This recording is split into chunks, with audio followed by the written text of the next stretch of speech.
Gente, eu quero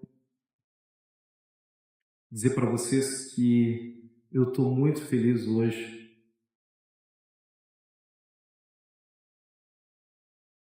porque hoje é um dia muito especial.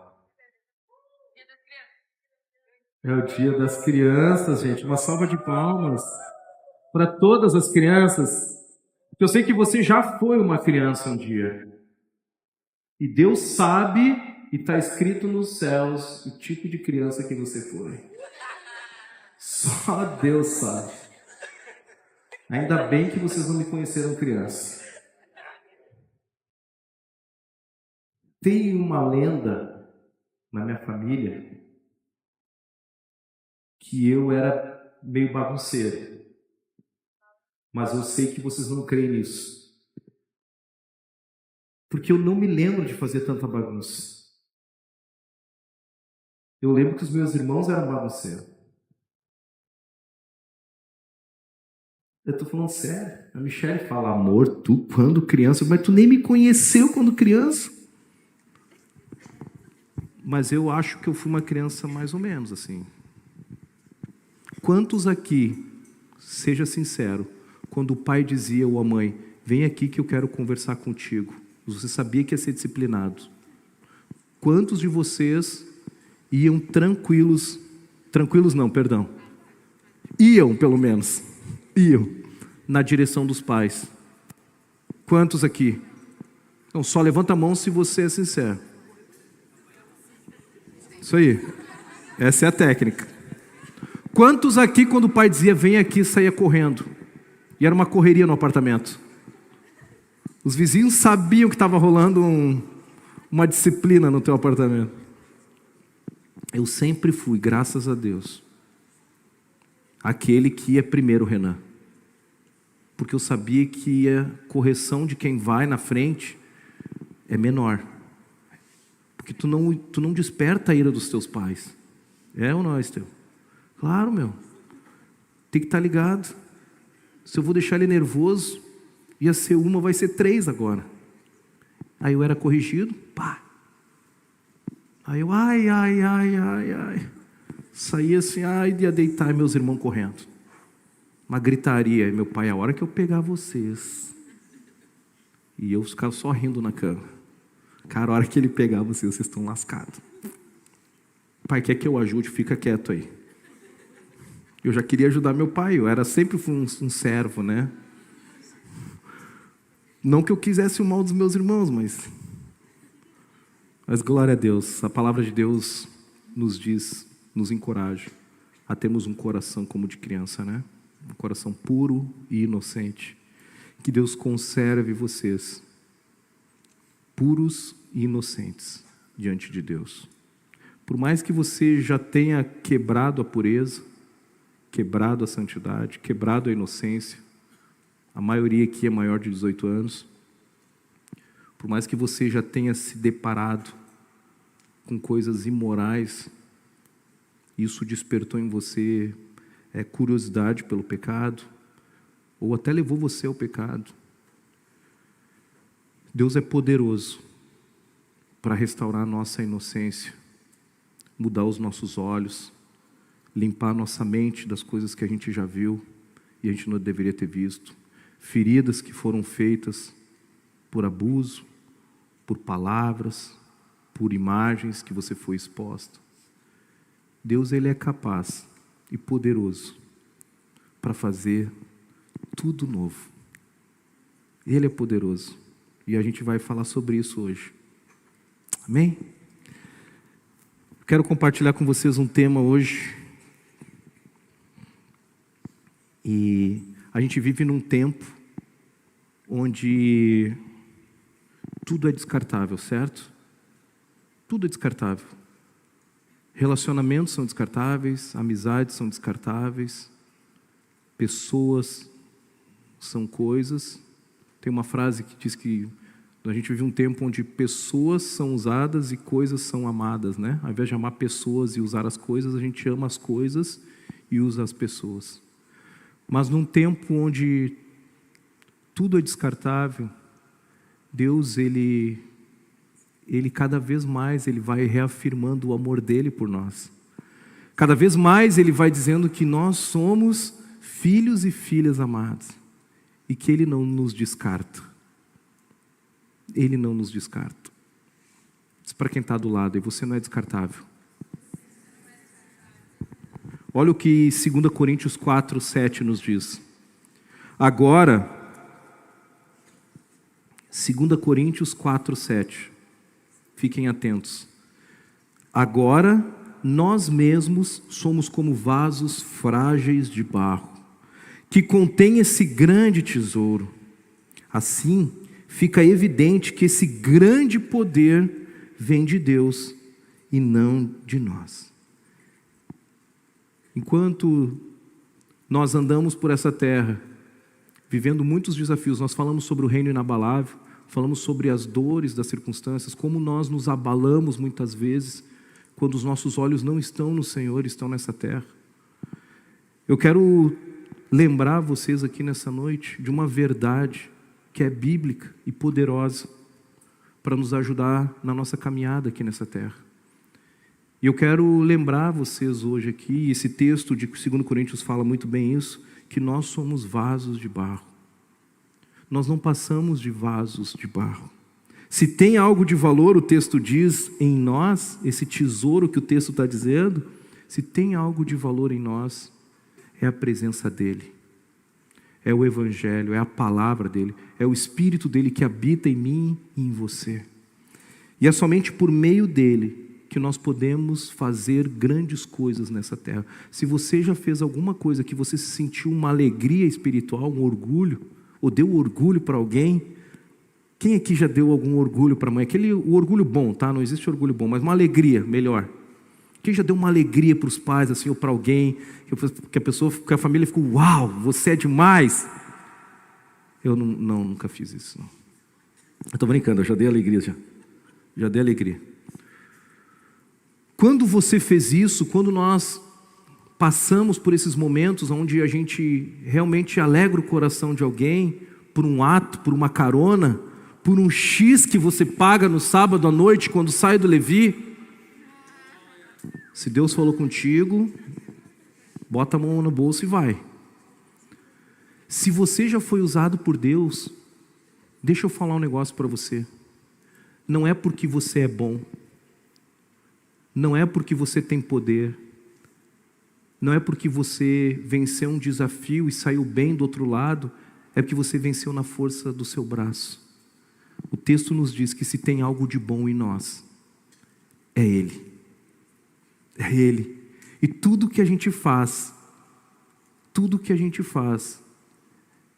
é pela força do seu poder que habita em nós. É pelo grande poder de Deus, o texto fala, que vem dele e não de nós.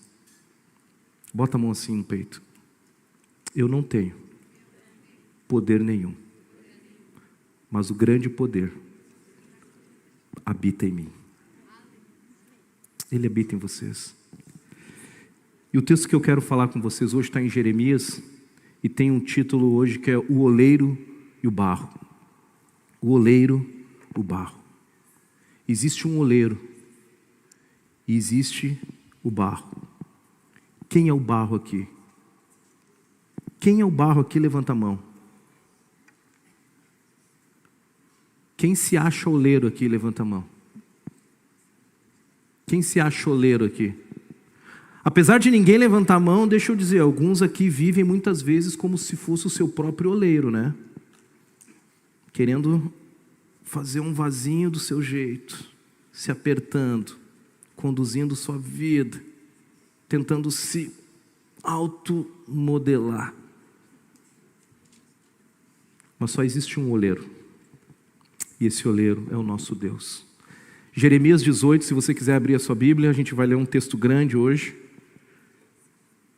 E eu quero preparar o seu coração para ficar bem tranquilo, tá? Não olhe para o relógio.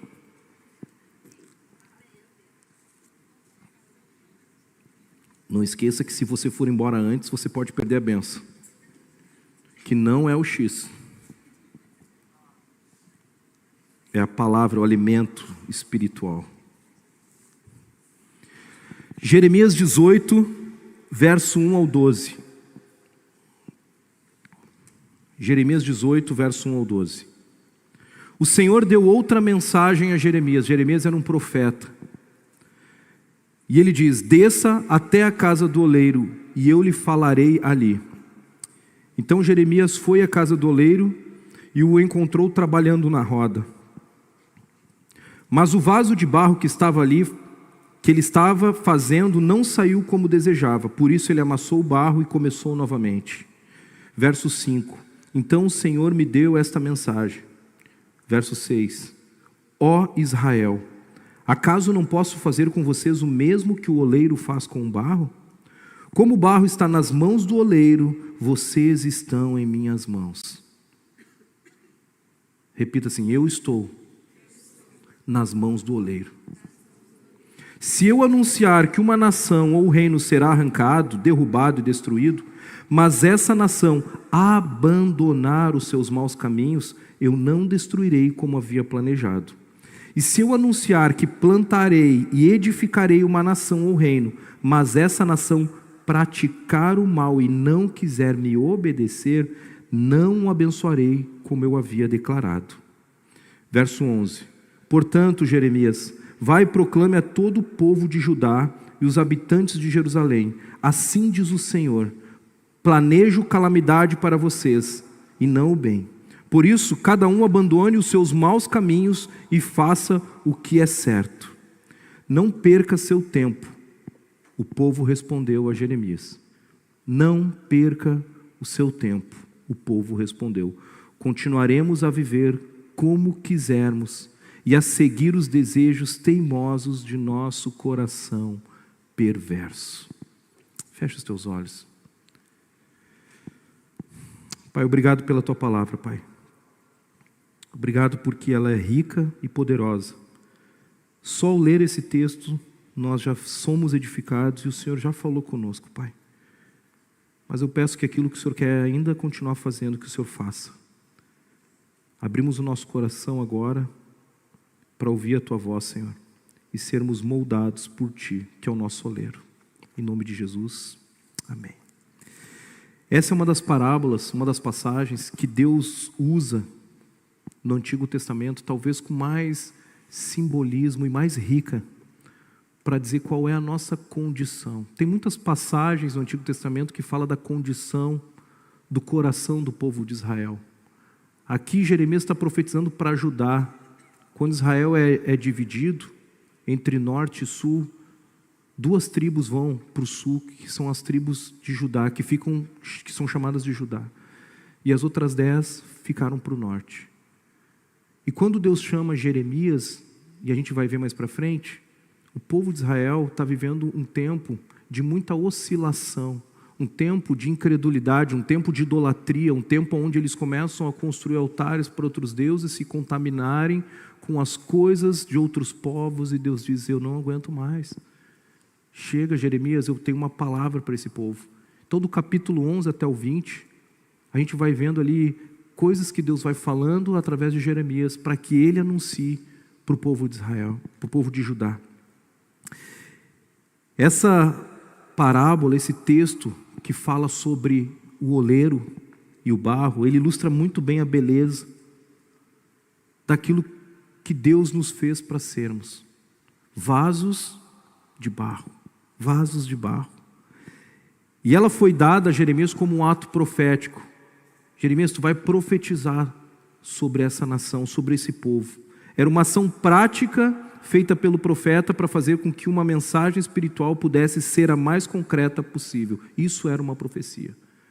Deus trouxe uma ilustração prática. Vai lá, uma outra versão da Nova Almeida, ela diz que levanta-te e desça.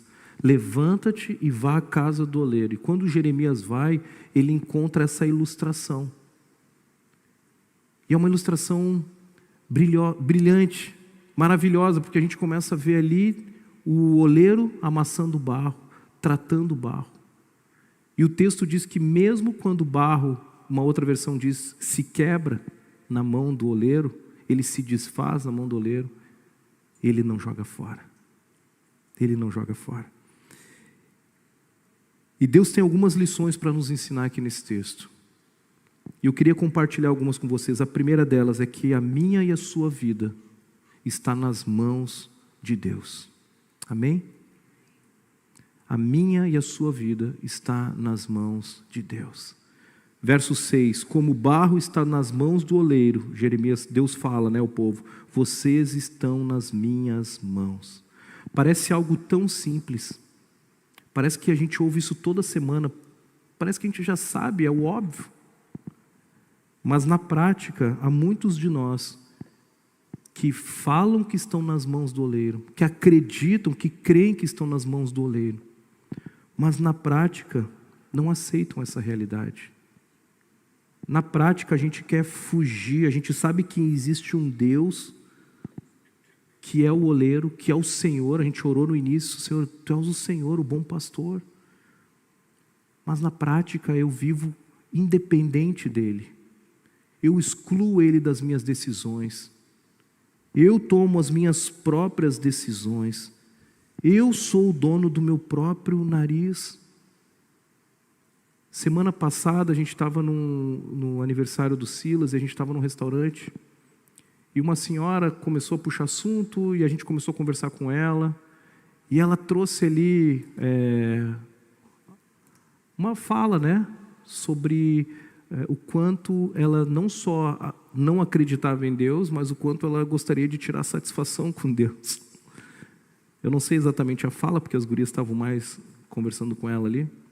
Mas ela falou, o dia que eu morrer, e se eu me encontrar com ele, se é que ele existe, se eu me encontrar com ele, eu vou falar algumas verdades para ele.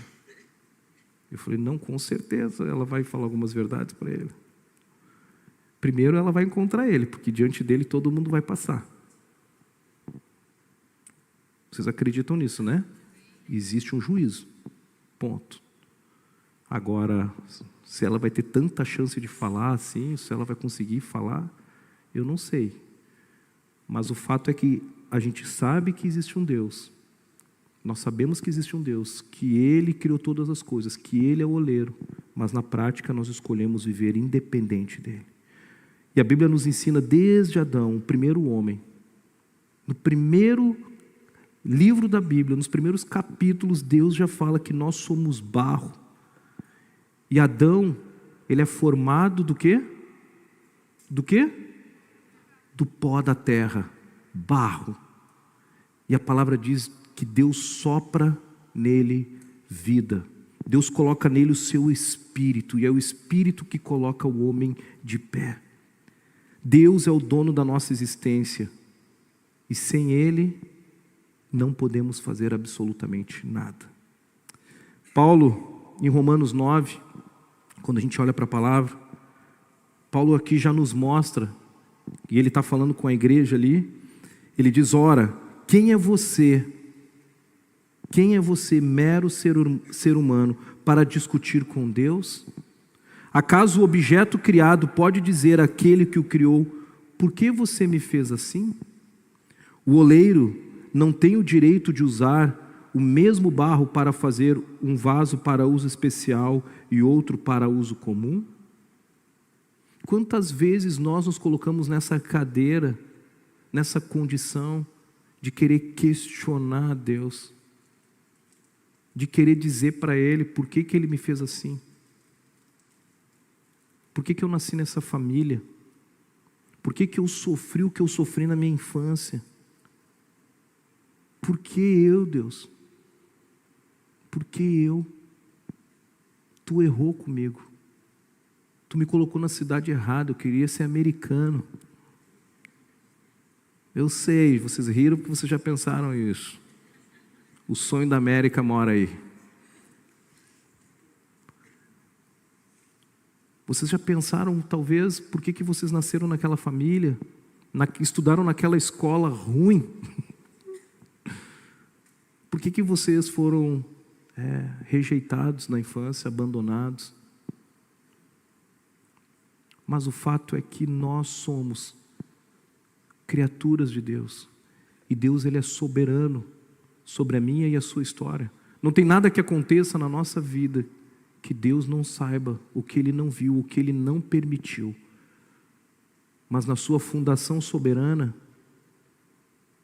Ele sim tem um propósito para todas as coisas. E o que Ele quer fazer é ressignificar a tua história e usar tudo isso que você viveu para a glória dEle. Ele quer usar a tua história para a glória dEle. E por que Deus usa essa ilustração do barro com o povo de Judá? A razão é que eles haviam construído uma sociedade, uma comunidade que cada vez mais se distanciava do projeto original de Deus. Eles se afastavam daquilo que Deus tinha planejado. Eles começaram a mudar suas crenças, os valores, e começaram a contaminar mais e mais pessoas a partir daquilo que eles estavam acreditando. E a verdade é que eles estavam tão contaminados que inclusive os povos pagãos das outras nações conseguiam perceber como o povo de Israel estava. Você já imaginou você andando na universidade e as próprias pessoas que não conhecem a Jesus olhando para você e dizendo: meu Deus, esse é pior do que eu. Você andando no seu condomínio e dizendo: cara, se é para ser crente, que nem essa família que briga dia e noite, noite e dia, sem cessar, até que ele... Gente, eu não quero ser crente. O texto diz em Jeremias 18 que inclusive as nações viam o tamanho do pecado de Judá. Será que as pessoas olham para nós e elas conseguem identificar o caráter de Cristo? E eu não estou dizendo que nós somos perfeitos. Jamais vamos alcançar a perfeição. Mas nós temos um livro que nos guia, que nos ensina a andar na verdade. Quais são as práticas que esse livro nos pede e a gente decide jogar fora e dizer: eu vou fazer do meu jeito. Jeremias 18:13. Portanto eu, Senhor, digo: perguntem a todas as nações se por acaso já houve alguma coisa igual. Perguntem se eles já tinham visto tamanha corrupção, tamanha contaminação desse povo de Judá. Eles fizeram desta terra uma coisa horrorosa. Deus está falando sobre o povo dele.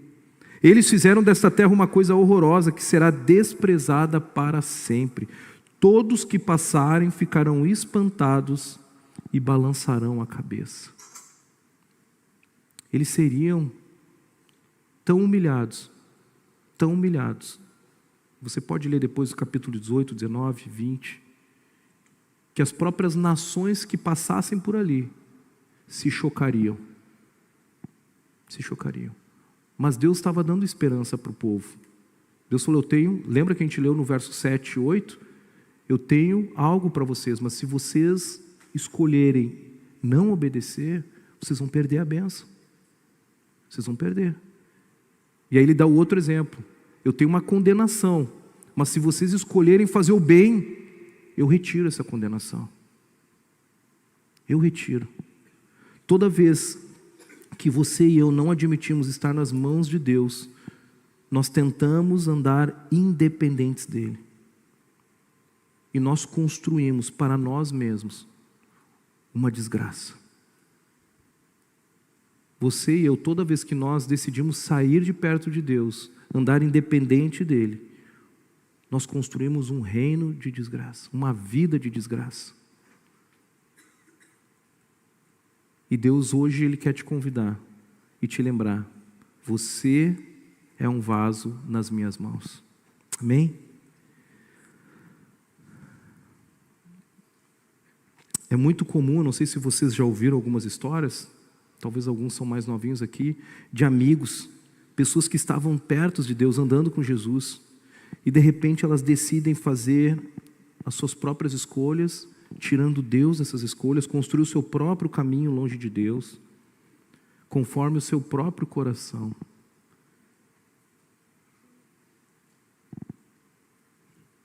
E a gente depois ouve o resultado dessa escolha, dessa jornada. Famílias sendo destruídas, jovens sendo destruídos, porque eles conheciam a Deus, mas fizeram uma escolha de andar independente de Deus. E eu conheço jovens até hoje que não voltaram. Jovens que conheciam a palavra, que conheciam o Senhor, mas que escolheram sair das mãos do oleiro e estão quebrados. Glória a Deus quando um volta, glória a Deus quando eles voltam. E a nossa oração é: Deus, traz teus filhos de volta. A gente ama eles demais. Tem uma verdade que ela é imutável, e você e eu não vamos conseguir lutar contra isso. Podemos até tentar, mas a gente não vai vencer. E a verdade é que você é só um barro nas mãos de Deus. Talvez você se sinta até diminuído quando eu falo isso. Quando a palavra diz que nós somos barro e Ele é o oleiro, talvez você se sinta diminuído. Mas sabe por quê? Porque tem muito orgulho dentro de nós. Tem muito orgulho dentro de nós. Nós não queremos ser reconhecidos como barro. Nós queremos ser o tesouro que habita o barro. Nós queremos inverter os papéis. Deus, Tu és o barro, o vaso de barro, e eu sou o tesourinho que habita dentro do vaso. Ai, que fofo. Mas a palavra de Deus, ela coloca tudo em ordem. E a ordem é que existe um Deus poderoso que criou eu e você, e que nós somos barro e estamos nas mãos dele. Eu conheço algumas histórias, mas teve a história de um jovem que tinha dificuldade de entregar sua vida a Jesus. Isso alguns anos atrás, eu lembro. E eu lembro que teve um determinado momento que a grandeza de Deus, o poder de Deus foi revelado para ele de uma forma tão sobrenatural, que ele teve um encontro tão profundo com Deus, Paulinha, que ele se lançou e ele se jogou de joelhos aos pés de Jesus.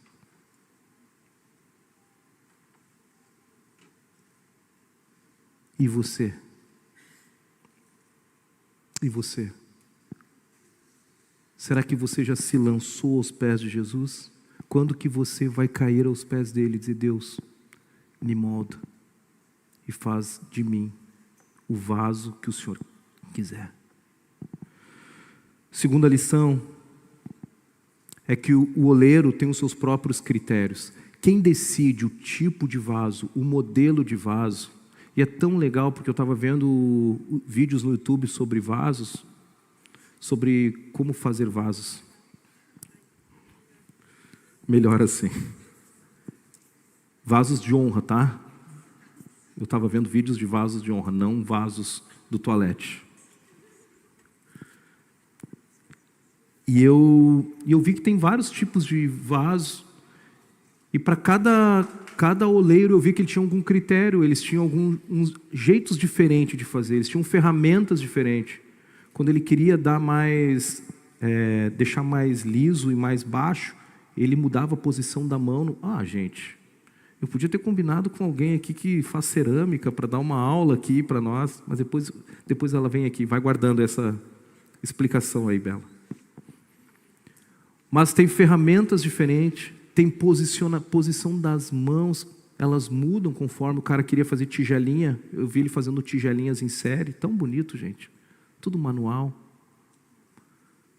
E tem vasos que são com a parte de baixo mais gordinha, tem uns que são mais fininhos, no meio é gordinho, tem uns que são fininhos embaixo, no meio gordinho em cima.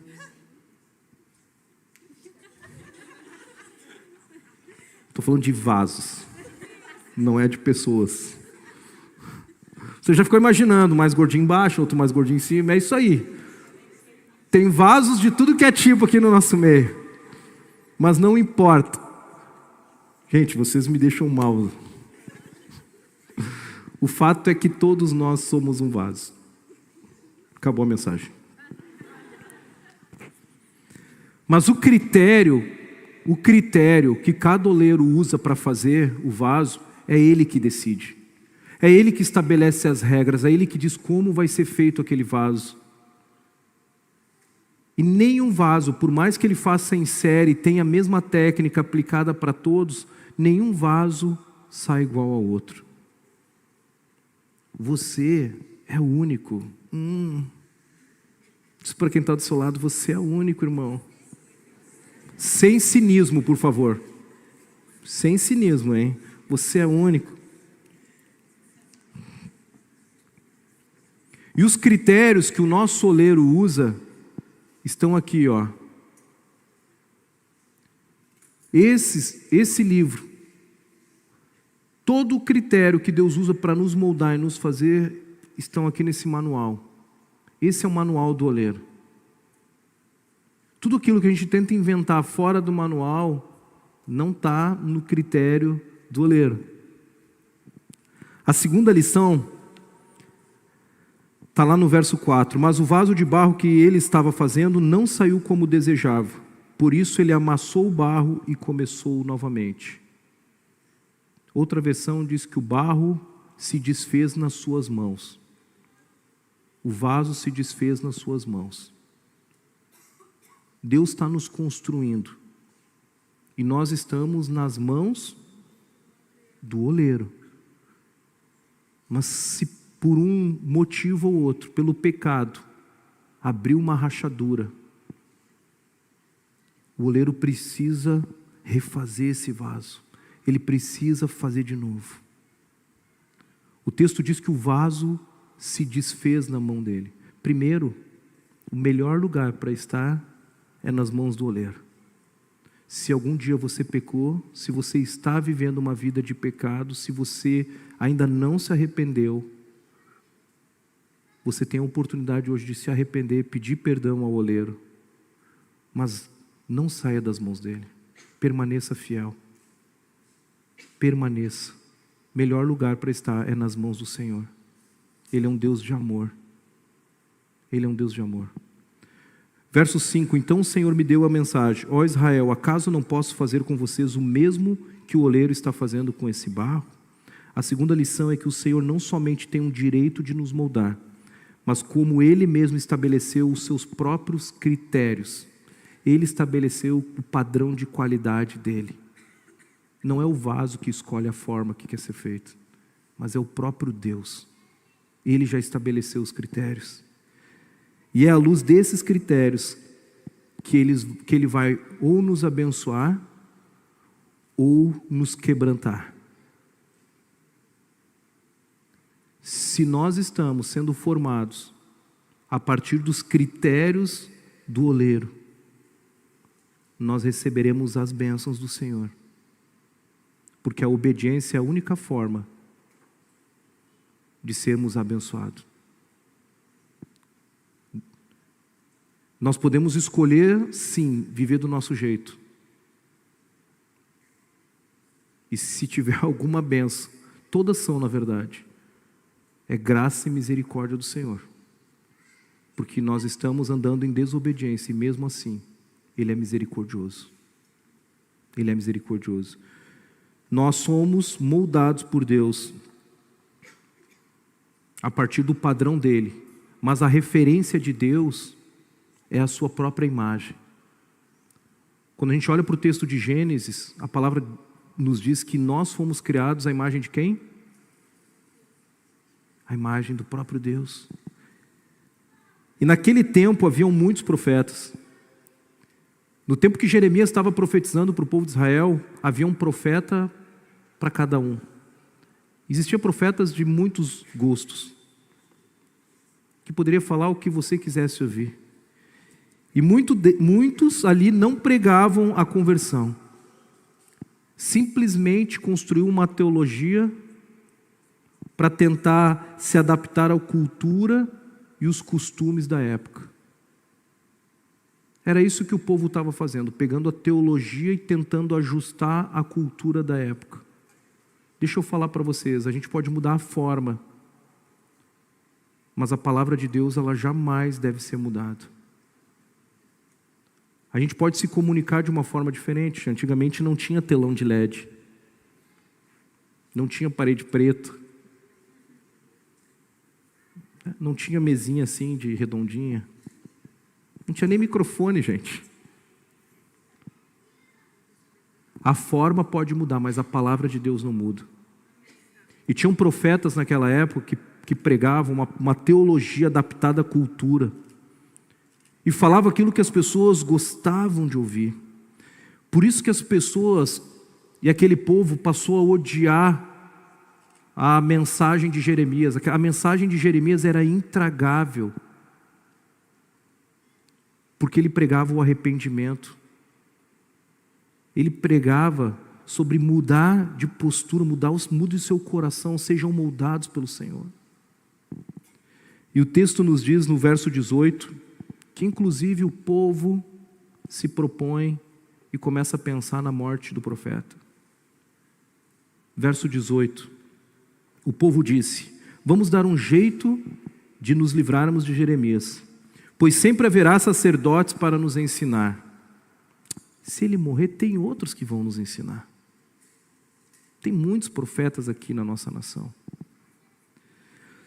Tem muitos homens sacerdotes para nos ensinar, sábios para nos dar conselhos e profetas para anunciar a mensagem de Deus para nós. Vamos fazer acusações contra ele e deixar de ouvir o que ele tem a dizer. Essa é a realidade. O povo de Judá não queria ouvir o profeta Jeremias. Eles desejavam desacreditá-lo, fazer com que a mensagem de Jeremias fosse desacreditada pelas pessoas. Vamos criar mentiras sobre ele, vamos falar de coisas falsas, vamos falar do caráter dele, vamos acusar ele. Se não fosse só isso, eles tentavam planejar a morte, como o texto mesmo diz, do profeta.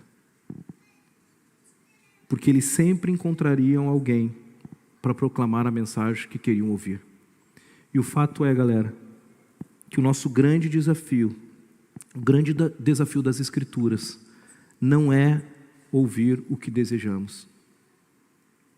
O grande desafio das Escrituras é ouvir o que o Senhor tem para falar através das Escrituras. Eu acho que eu nunca vivi um tempo aonde, estou falando eu, gente, eu não estou falando da Monte Serra, não estou falando em nome dos pastores aqui, eu estou falando pessoalmente agora. Eu tenho 41 anos, sou discípulo de Jesus desde criança, me converti aos 12, fui batizado aos 14.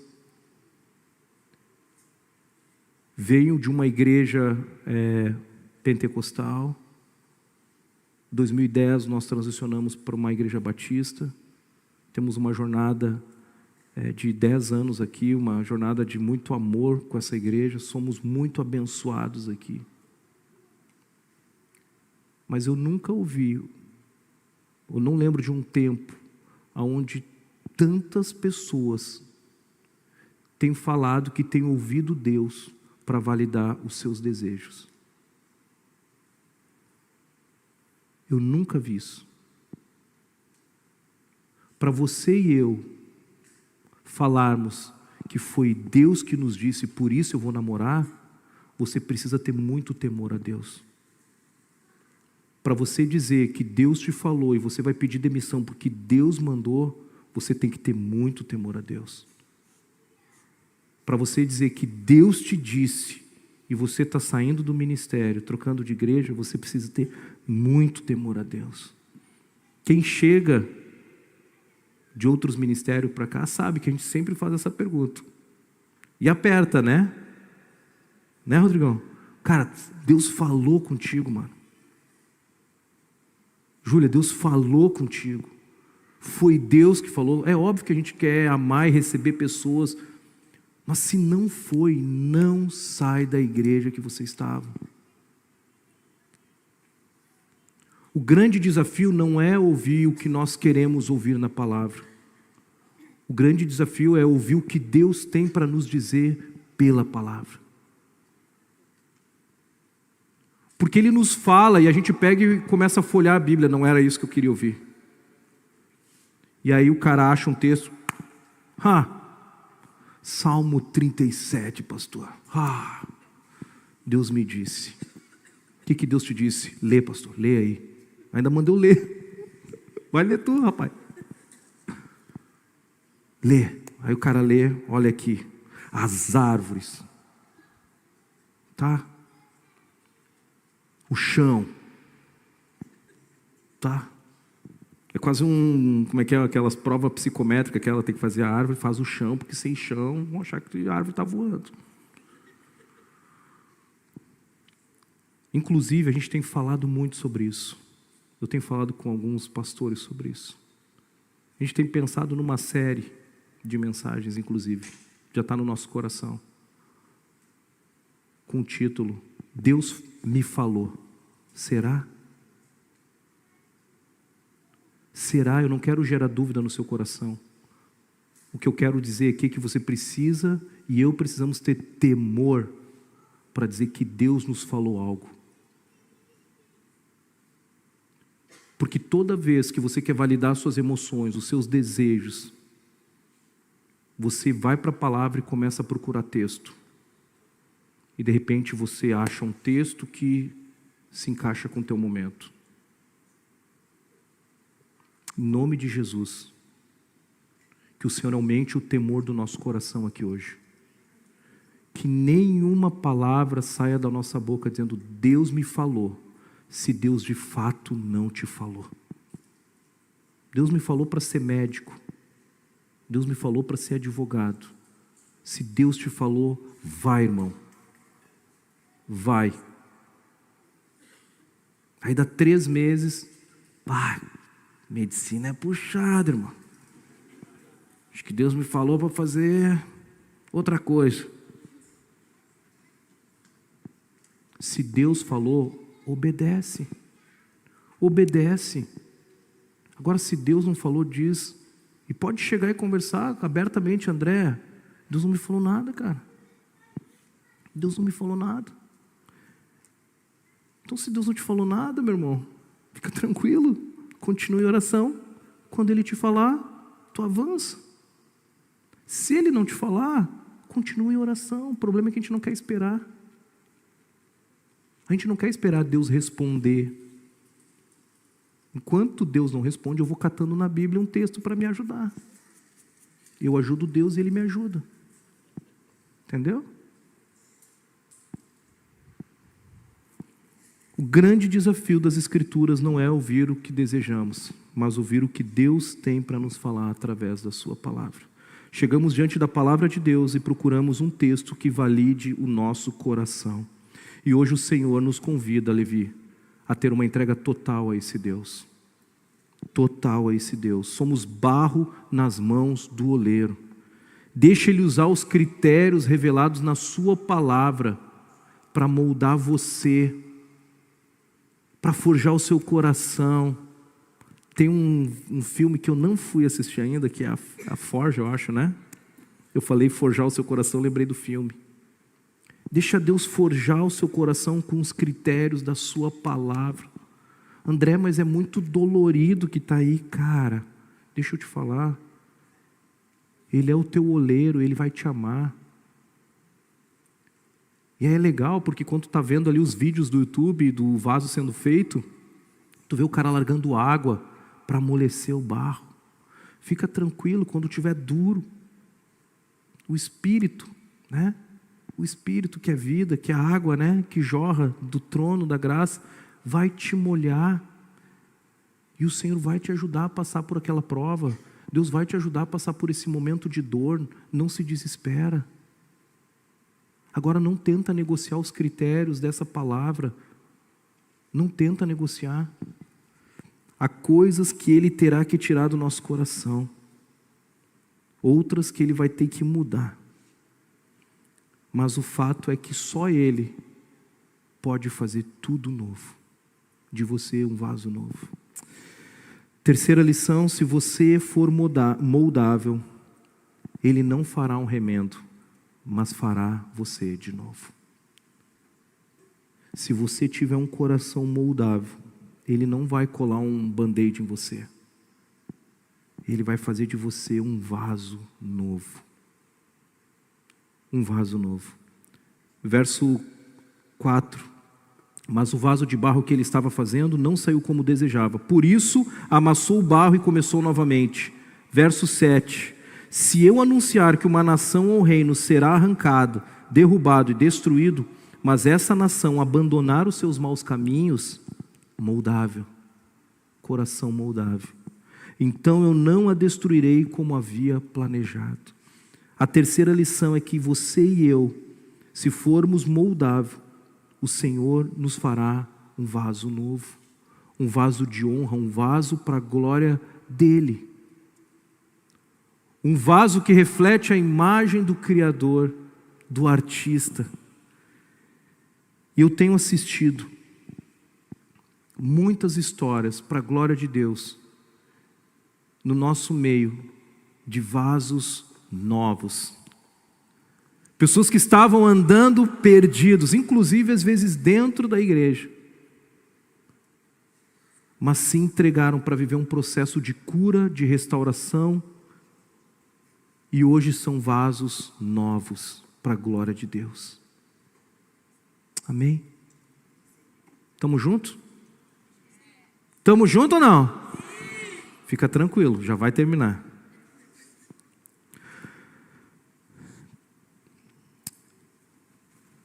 Quantos testemunhos de jovens sem esperança você já ouviu?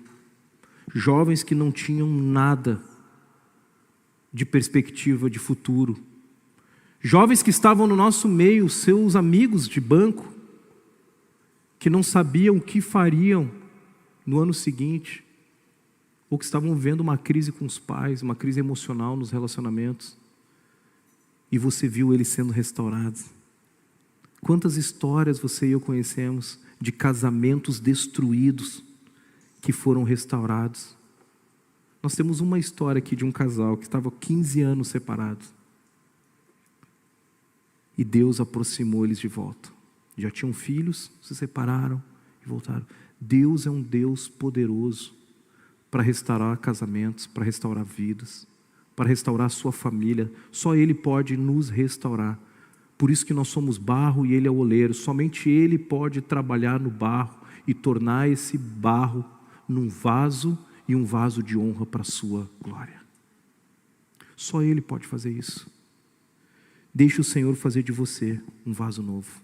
A quarta lição é que se o barro for duro, no verso 9 ali a gente segue, se o barro for duro, ele precisará ser quebrado. Se o barro for duro, ele precisará ser quebrado. Verso 9. E se eu anunciar que plantarei e edificarei uma nação ou reino, mas essa nação praticar o mal e não quiser me obedecer, não a abençoarei como havia declarado. Se você e eu formos duros de coração, isso não significa que saímos das mãos do oleiro. Você pode inclusive estar nas mãos do oleiro, mas você é aquele barro duro. Sabe aquele barro duro, resistente? Deus está querendo te forjar e você está dizendo não. Deus está dizendo, eu vou trabalhar nessa área da tua vida, e você diz não. Nessa não. Talvez é uma área que nem seja pecado, você nem esteja cometendo pecado, mas não é o que Deus planejou para você, e Deus está dizendo, ei, volta para cá, vira para esse lado. Você está dizendo não. Não.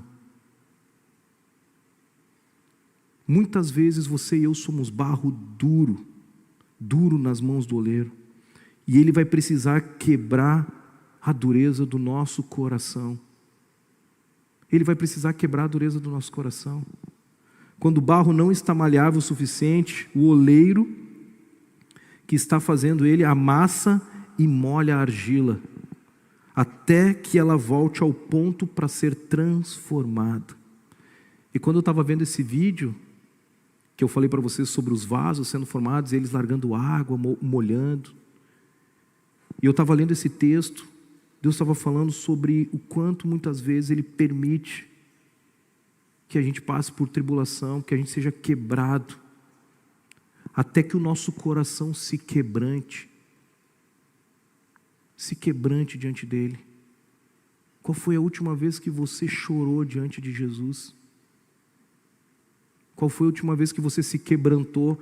Não, André, que tu não conhece o meu temperamento. Meu temperamento não chora, pastor.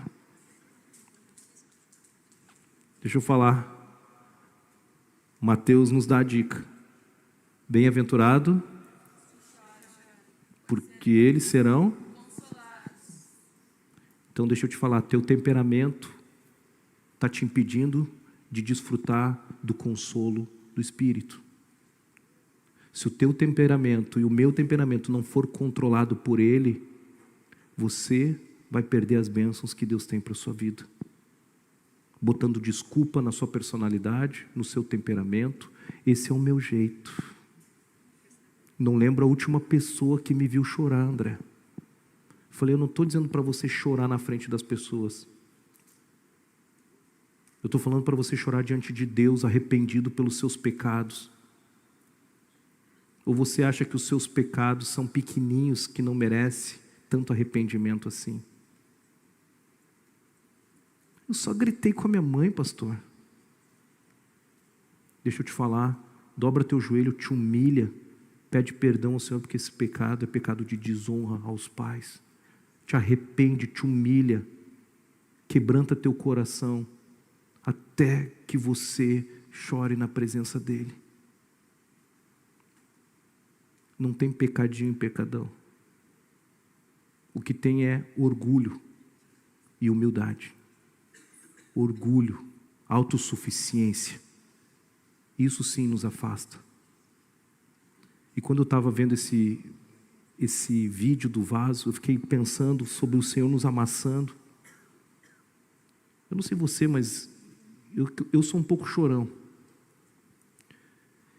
Mas quando eu estou diante de Deus sozinho, parece que eu choro mais. E a gente passou por alguns desafios, a Michelle e eu, bem difíceis. Há uns 5 anos atrás, 4, 5 anos.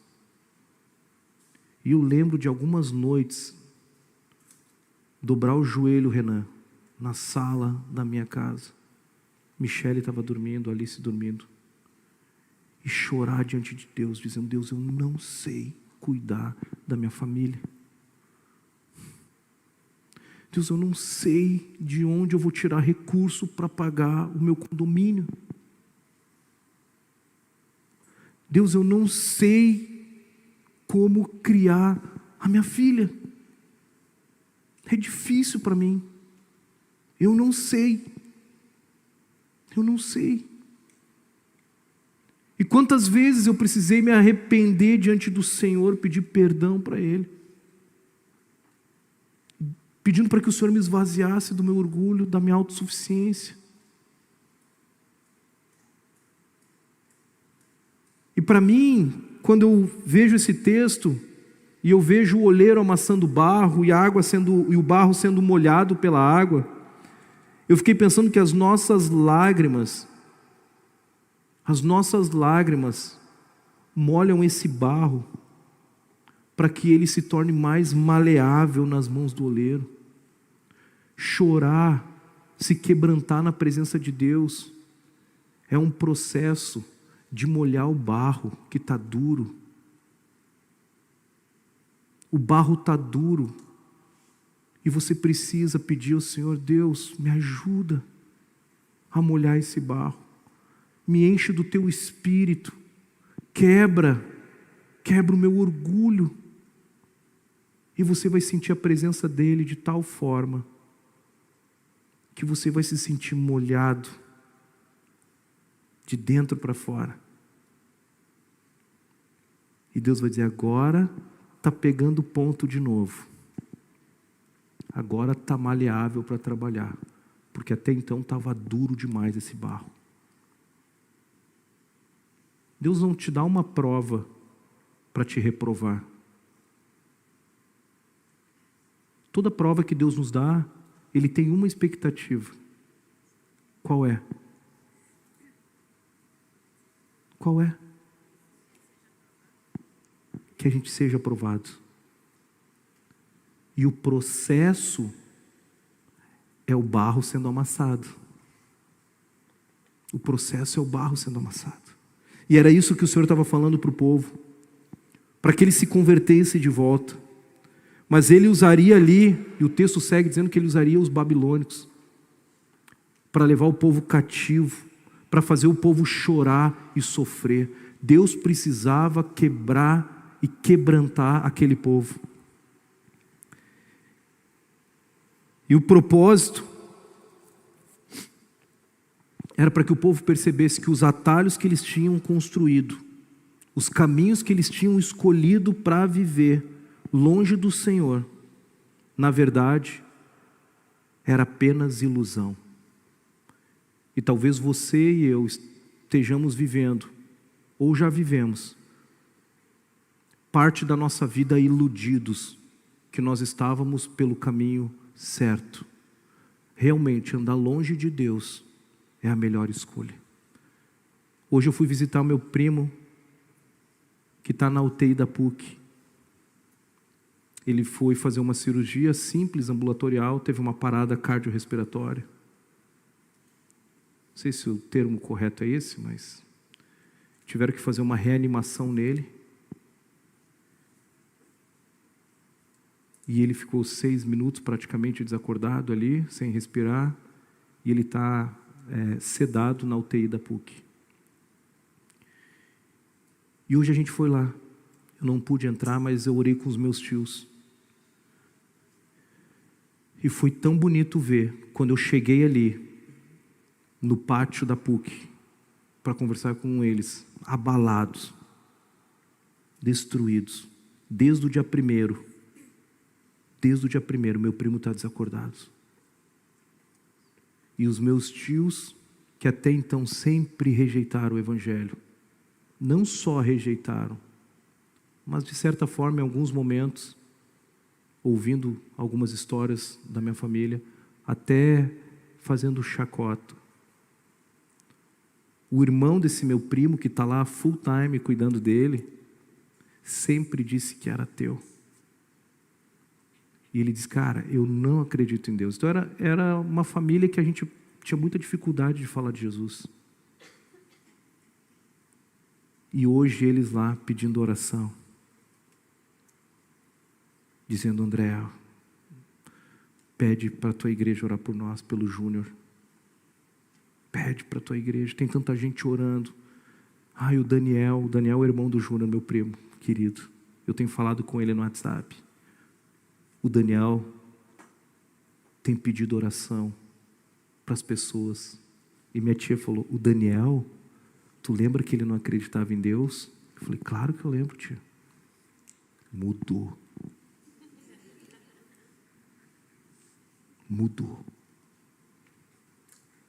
E ela disse, eu não sei o propósito disso, meu sobrinho, mas eu sei que Deus tem um propósito.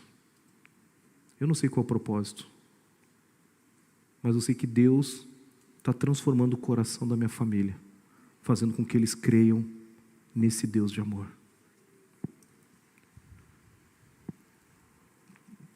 O processo do quebrantamento, muitas vezes ele vai acontecer, porque o barro está duro. O quebrantamento é um dos meios do Senhor para nos convidar a uma vida de arrependimento. Quinta lição e última. Só não há esperança. Preste atenção em mim agora. Só não há esperança para os duros de coração. Você pode escolher continuar resistindo ao Senhor. Ele é a esperança. Você não tem como fugir de Jesus. Ele é a única verdade. Ele é o único caminho. E Ele é a vida. Você não vai encontrar vida fora de Jesus. Verso 11, Jeremias 18, 11. Portanto, Jeremias vai e proclama a todo o povo de Judá e aos habitantes de Jerusalém. Assim diz o Senhor. Planejo calamidade para vocês e não o bem. Por isso, cada um abandone os seus maus caminhos e faça o que é certo. Deus está dizendo, ei, sai daí. Sai daí, eu tenho planejado o que é bom para vocês. Eu tenho sonhos maravilhosos. Mas vocês não têm feito o que eu tenho pedido. Façam o que é certo. Obedeçam. E olha o que o povo diz: não perca o seu tempo, disse o povo. Continuaremos a viver como quisermos e a seguir os desejos teimosos de nosso coração perverso. A última lição aqui é que só há esperança, que não há esperança, perdão, para aqueles que endurecem o seu coração. O Senhor havia decretado ali um quebrantamento para o povo. Deus já tinha uma condenação. Mas ainda assim, por amor e misericórdia, Ele manda um profeta, Ele manda Jeremias anunciar e pregar uma mensagem dizendo: arrependam-se. Ei, arrependam-se. Voltem-se para Cristo. É isso que Jeremias está pregando. Ei, vocês que estão no fundo, vocês que estão no meio, vocês que estão nesse auditório, vocês que estão assistindo pelo YouTube, nós precisamos nos arrependermos dos nossos maus caminhos. Precisamos nos arrependermos dos nossos maus desejos. Deus conhece a sua mente e o seu coração. Deus sabe de tudo. Veja como o povo é duro. Não perca o seu tempo. Nós continuaremos a viver como quisermos. Será que é essa a sua resposta? Será que é essa que tem sido a sua resposta a Deus? Deus, eu vou viver do jeito que eu quero. Quantas vezes nós somos avisados pela palavra de Deus? Quantas vezes Deus usa os nossos irmãos em Cristo? Quantas vezes Deus usa os nossos amigos? Quantas vezes Deus usa um mensageiro para dizer para você: ei, arrependa-se, não endureça seu coração hoje. Te levanta e desce à casa do oleiro. Se humilha, vai para a casa do oleiro hoje e deixa ele te moldar. Eu queria convidar um jovem a subir aqui para dar um testemunho. Queria que vocês recebessem ele com uma salva de palmas. O Mateus, sobe aqui, Mateus, por gentileza.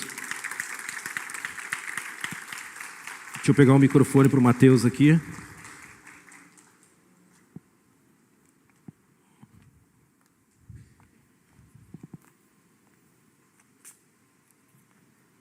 Gente, convidei o Mateus aqui porque eu tive o privilégio de ouvir o testemunho dele no privado.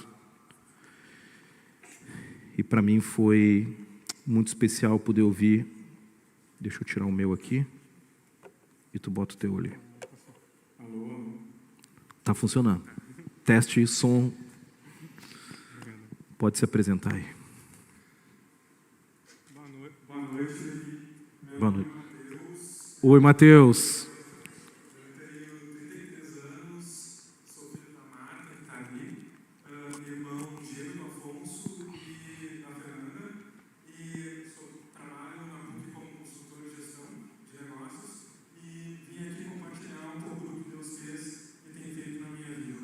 Eu queria começar com uma leitura de 2 Coríntios 4, 14 e 18.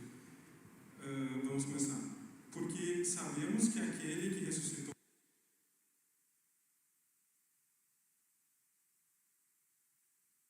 e nos apresentará como vocês. Tudo isso é para o bem de vocês, para a graça que alcançarão em um número cada vez maior de pessoas. Faça e transborda as ações de Deus para a graça e a glória dele. Por isso não nos animamos, embora exteriormente estejamos desgastados, interiormente estamos sendo renovados dia após dia, pois o nosso sofrimento leve e momentâneo estão produzindo para nós uma glória eterna e que pesa mais do que a todos eles. Assim fixamos os olhos naquilo que não vê, naquilo que não se vê, mas no que não se vê, pois o que se vê é transitório, mas o que não se vê é eterno. Eu queria começar dizendo que a minha mãe se converteu com 9 anos. Ela se converteu e depois ela saiu da igreja, depois voltou, e quando eu tinha 9 anos, ela se converteu. E ela sempre criou eu e meu irmão sozinha. Eu lembro que sentar na sala e ela pegar eu e meu irmão e usar a Bíblia para nos ensinar os caminhos de Jesus. Ou seja, ela tinha uma escolinha bíblica para a gente. E eu agradeço ela por isso. Quando eu tinha 20 anos, ou seja, 3 anos atrás, eu me afastei dos caminhos de Deus e procurei no mundo o que só o Senhor podia me dar. Nesse período, eu não honrava minha mãe. Eu brigava com ela, saía de casa sem permissão, para de alguma maneira preencher aquilo que só o Senhor consegue preencher na gente. E o que o pastor falou fez muito sentido, porque nesse momento aqui, o meu vaso abriu várias achaduras. Nesse período também, eu era um atleta de basquete e jogava na seleção da URGS.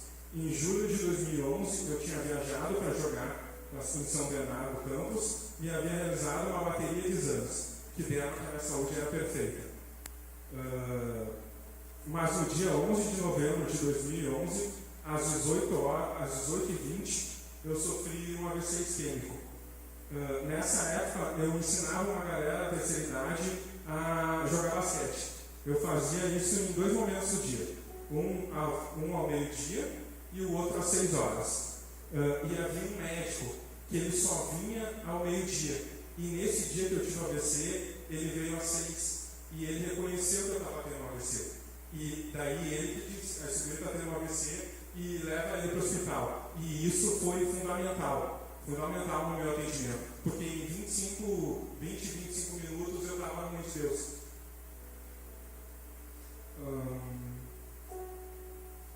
Mais para frente eu ia ver que já era a mão de Deus me cuidando e me moldando, né? Nesse acidente eu fiquei 20 dias na UTI, sendo 13 deles em coma, entubado, e 23 dias no quarto. De acordo com o Alexandre Guerreiro, que na época ele era o diretor de neurologia do Meu Deus, eu tinha de 10 a 12% de sair vivo, de sair com vida, né? E naquele momento ali foi o primeiro milagre que Deus fez na minha vida. Ele me devolveu a vida. Saí do hospital na cadeira de rodas, com o lado direito inteiro paralisado.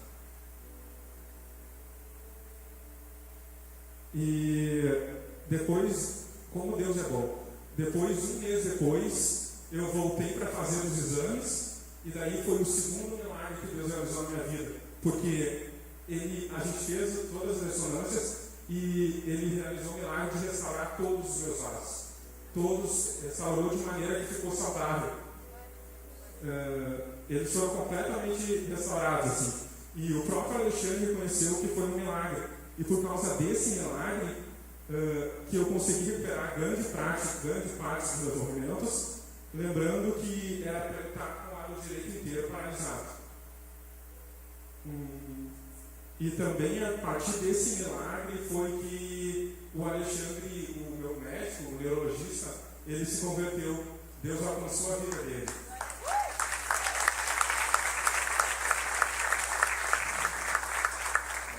Foi durante a recuperação que Deus me lapidou e me fez um vaso novo. Tinham várias achaduras em muitas áreas da minha vida.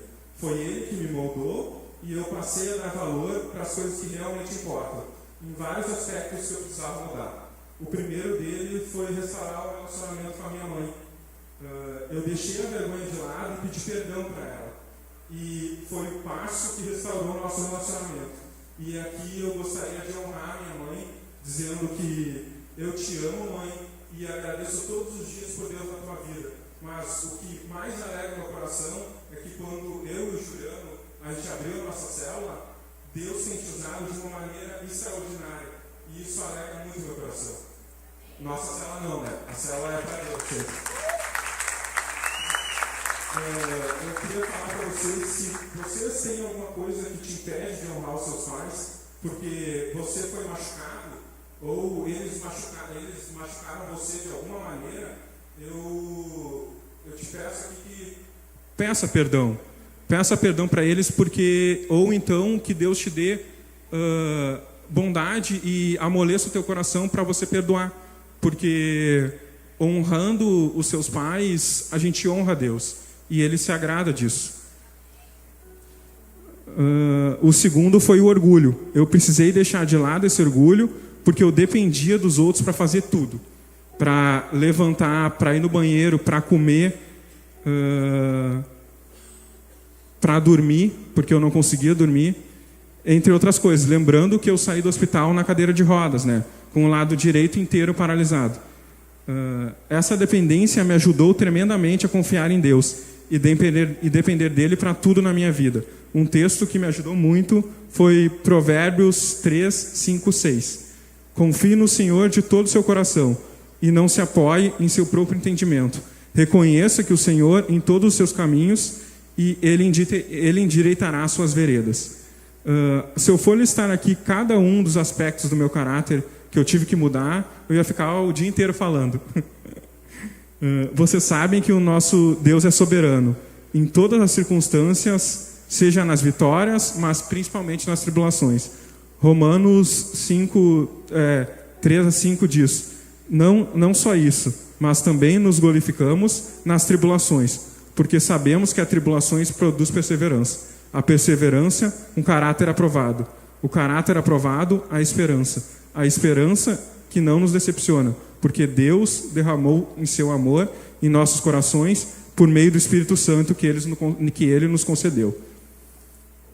Mas quando a gente entende isso, a soberania de Deus, e eu falo por experiência própria, porque foi só quando eu entendi a soberania de Deus que o meu coração ficou em paz. E daí a gente desenvolve, que nem o pastor Maidana pregou no domingo passado, sobre desenvolver um coração de adorador, um coração que seja grato. É assim que a gente desenvolve. E para quem não viu, o culto está no YouTube e na página da IBMS. Fica a dica. Muitas vezes a gente não repara, mas Deus é tão bom que Ele nos permite levantar e respirar todos os dias. E mais, Ele nos deu a única coisa que ninguém pode tirar da gente, que é a salvação. Ele nos amou de tal maneira que deu o seu Filho único, para que todos que nele creiam tenham vida eterna. Jesus derramou o próprio sangue por nós, e é por isso que nossos pecados são perdoados. Vocês concordam comigo que só isso já é motivo suficiente para a gente ser grato? Quanto mais gratidão eu tinha, mais em paz ficava o meu coração, e consequentemente minha restauração acontecia cada vez mais rápido, tanto espiritualmente quanto fisicamente.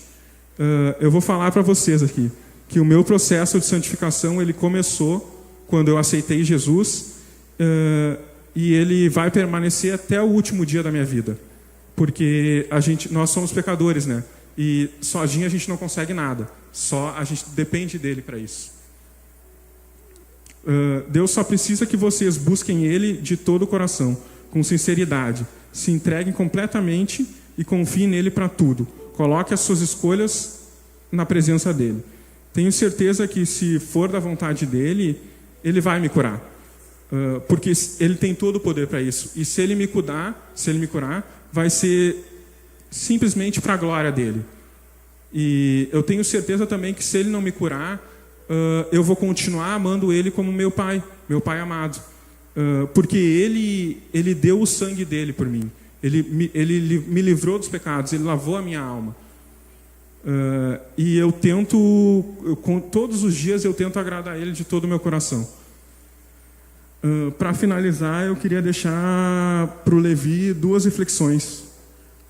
Não coloquem desculpa nas suas circunstâncias ou limitações para não obedecer a Deus. Eu podia usar a minha deficiência como desculpa, mas Deus me deu um entendimento de que eu não posso usar a minha condição física para não obedecer o que Ele tem para mim. E, consequentemente, ver todos os milagres que Ele vai fazer. E um exemplo disso foi, o pessoal aqui do Retiro vai lembrar que eu não tinha condição nenhuma de descer naquela cachoeira. Nenhuma.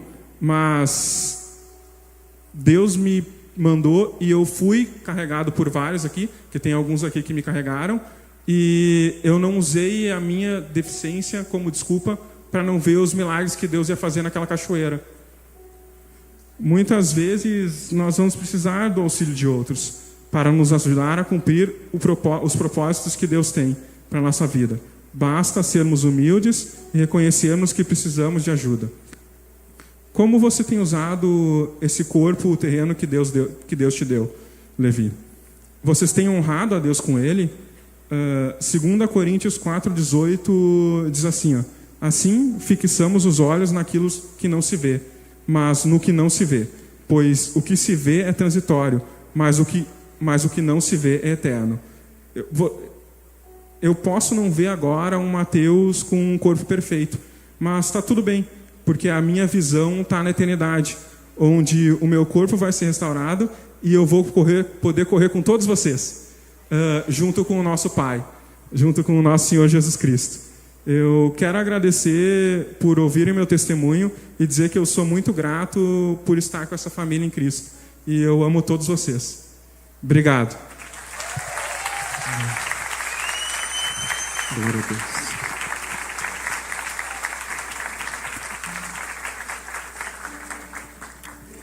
Vai chegar um momento em que as nossas limitações terrenas, né, terão fim. E a gente vai jogar um futebol lá em cima. Tamo junto. Não, futebol não, basquete. Basquete. Glória a Deus. Glória a Deus. Pode levar o microfone, por favor. Fique de pé, por favor. Vai chegar um dia que o Mateus vai ser curado completamente. Aleluia. Vai chegar o dia em que você vai ser curado completamente. Vai chegar o dia em que nós não sentiremos mais dor nesse corpo físico, na lombar, como eu sinto de vez em quando. Mas nós teremos um corpo transformado, restaurado, glorificado. E nós vamos lá estar com o nosso Pai.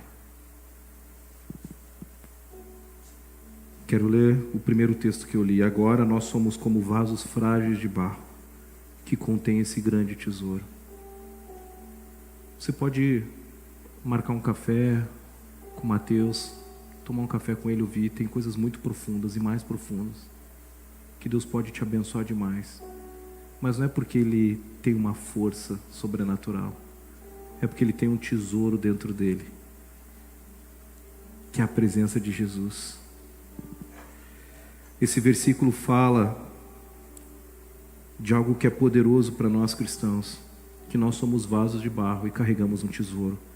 Esse vaso de barro representa a nossa humanidade frágil. Frágil. A palavra de Deus nos diz em Gênesis, 3:19, com o suor do seu rosto você comerá o seu pão até que volte à terra, visto que dela você foi tirado. Deus está falando para Adão, porque você é pó, e ao pó voltará. Você é pó. Você é pó, eu sou pó. Quando ele fala do tesouro, o tesouro aqui mencionado refere-se ao Evangelho e ao poder de Deus que reside dentro de nós, que mora em nós. E apesar da nossa infragilidade, da nossa fragilidade, nossas imperfeições, Deus escolhe usar esse vaso frágil para a sua glória. Ei, olha o que Deus está fazendo através de você.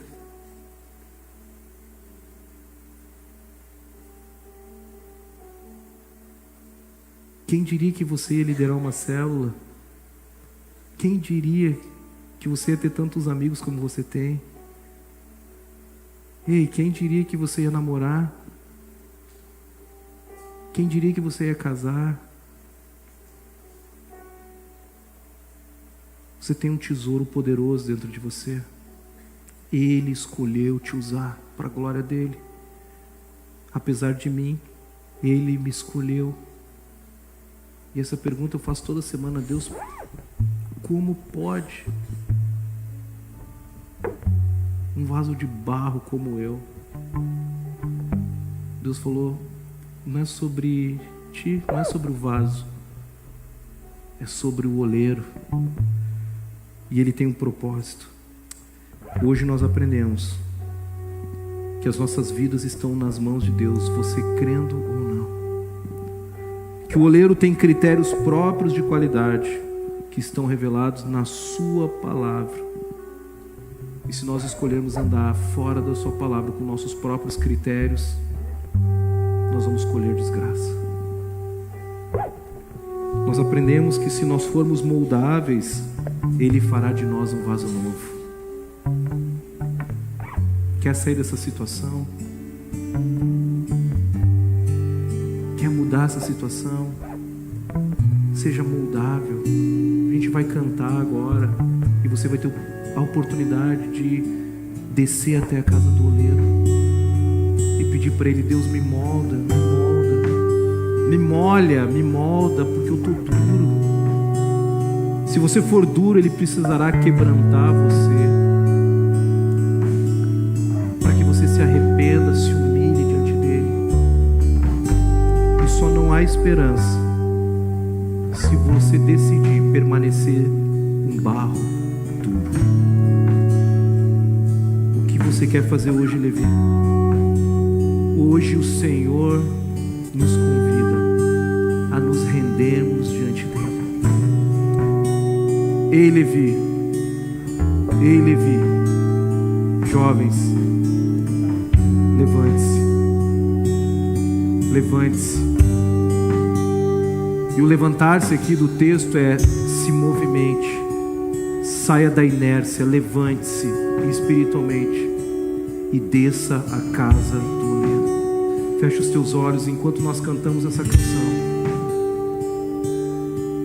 Peça ao Senhor que Ele molde seu coração. Saia do seu lugar, venha e desça a casa do oleiro. Pode sair do seu lugar. O Senhor quer te moldar a imagem dEle, a imagem dEle.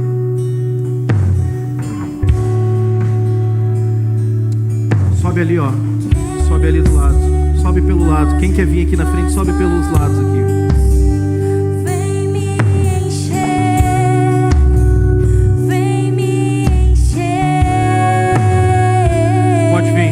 Desce na casa do oleiro aqui, ó. Literalmente. Que o Senhor te molde, que o Senhor te molde. Desce na casa do oleiro. Pode vir pelo lado. Pode vir pelo lado. Mova-se em nome de Jesus. Deus tem cura para você hoje. Deus tem restauração. Deus tem restauração para você, jovem. Ei! Amoleça esse barro e desça a casa do oleiro. Desça a casa do oleiro. Não pares mais, me faz transbordar. Deus te abençoe.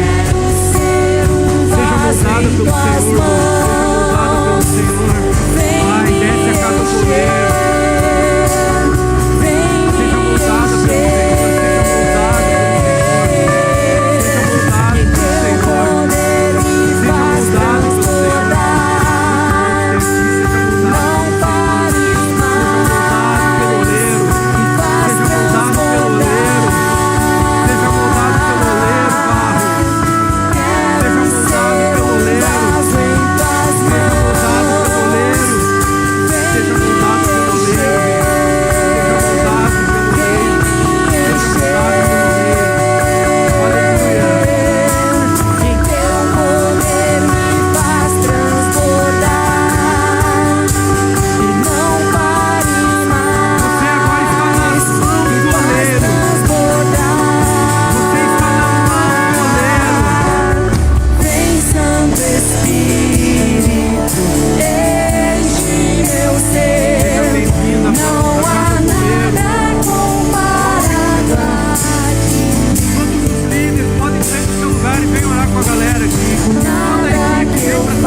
está na casa do oleiro, você está nas mãos do oleiro, não só hoje, mas diariamente. O Espírito te convida, venha para as mãos do oleiro. Quando o vaso se desmancha nas mãos do oleiro, ele não é descartado. Na casa do oleiro não tem lixo, não tem lixeira. Na casa do oleiro não tem lixeira. O vaso é amassado, ele é trabalhado pelas mãos do Criador, pelas mãos do artista. Clame ao Senhor, diga para Ele: Senhor, molda o meu coração, molda o meu caráter.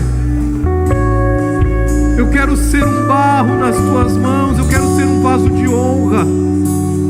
Eu quero ser um vaso de honra nas mãos do oleiro. Faça a sua oração nesse momento.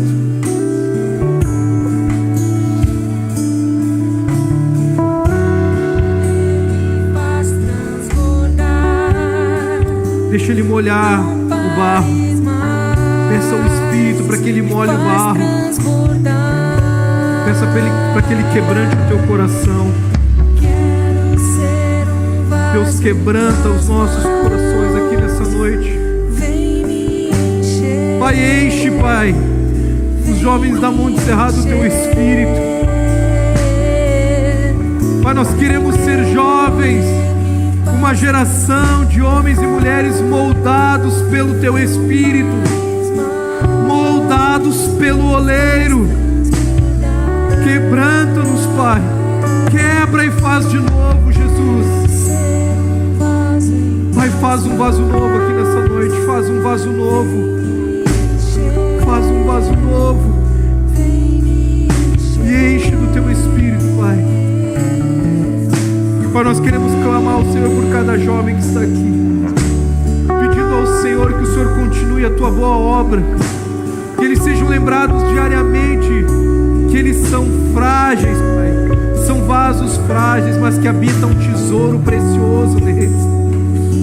Pai, existe um tesouro precioso na vida desses jovens, que é a tua presença, que é o teu poder, que é a tua palavra, que é o Espírito Santo que habita neles. É o teu Espírito que nos fortalece, é o teu Espírito que nos sustenta e nos coloca de pé diariamente.